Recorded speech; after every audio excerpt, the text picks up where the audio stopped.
कितना खुश हुआ था तू सुदामा के आने पर।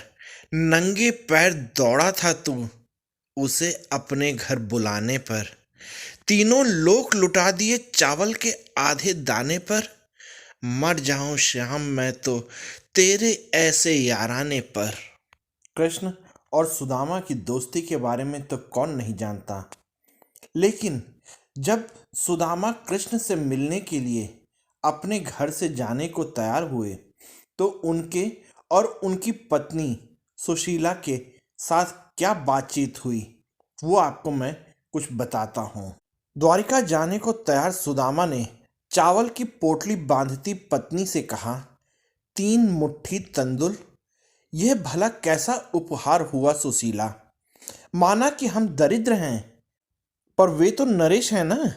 नरेश के लिए भला तंदुल कौन ले जाता है।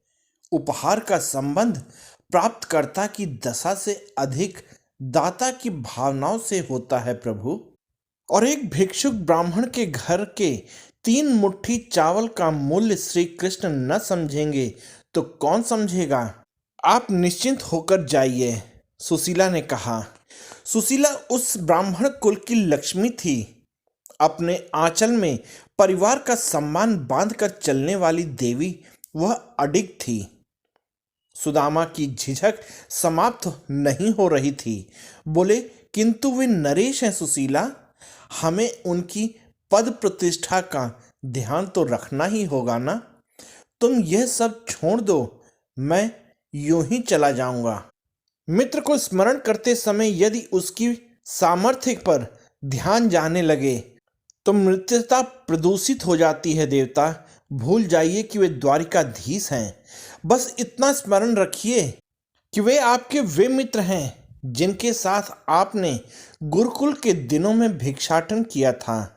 कैसी बातें करती हो देवी, बचपन के दिन थे, अब समय ने सब कुछ बदल दिया है। तब का माखन चोर अब विश्व का सर्वश्रेष्ठ योद्धा है।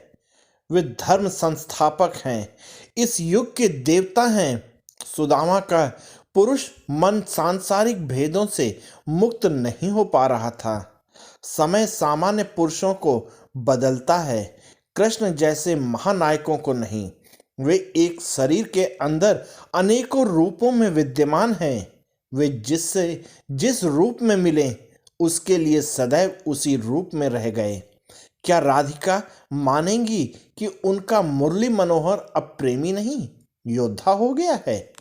क्या नंद बाबा मानेंगे कि उनका नटखट कन्हैया आज समस्त संसार का पिता हो गया है। नहीं, वे ब्रज की गोपियों के लिए अब भी माखन चोर हैं। नंद यशोदा के लिए अब भी नटखट बालक हैं। राधिका के लिए अब भी प्रिय सखा हैं। वे अर्जुन के लिए जो हैं वो द्रौपदी के लिए नहीं हैं। वे गोकुल के लिए दूसरे कृष्ण हैं, द्वारिका के लिए दूसरे, हस्तिनापुर के लिए उनका रूप कुछ और है और मगध के लिए कुछ और। आप जाकर देखिए तो वो आपको अब भी गुरुकुल वाले कन्हैया ही दिखेंगे। यही उनकी विराटता है, यही उनका सौंदर्य है। सुशीला ऐसे बोल रही थी जैसे कृष्ण सुदामा के नहीं उनके सखा हों। सुदामा मुस्कुरा उठे, बोले, इतना कहाँ से देख लेती हो देवी। सुशीला ने हंसकर उत्तर दिया, पुरुष अक्सर अपनी आंखों से संसार को देखता है और स्त्री मन से। धोखा तो दोनों ही खाते हैं पर कभी बदलते नहीं। सुदामा ने पोटली उठाई, ईश्वर को प्रणाम किया और निकल पड़े। वे भी नहीं जानते थे कि द्वारिका में बैठे कन्हैया आंखों में अश्रु लिए कब से उनकी ही बाट जोह रहे थे। जय श्री कृष्ण। अगर आप लोगों को ये वीडियो पसंद आई तो कमेंट बॉक्स में जय श्री कृष्ण लिखिए और आप सब इस वीडियो में मेरे साथ बने रहे इसके लिए आप सबका बहुत बहुत धन्यवाद और जय हिंद दोस्तों।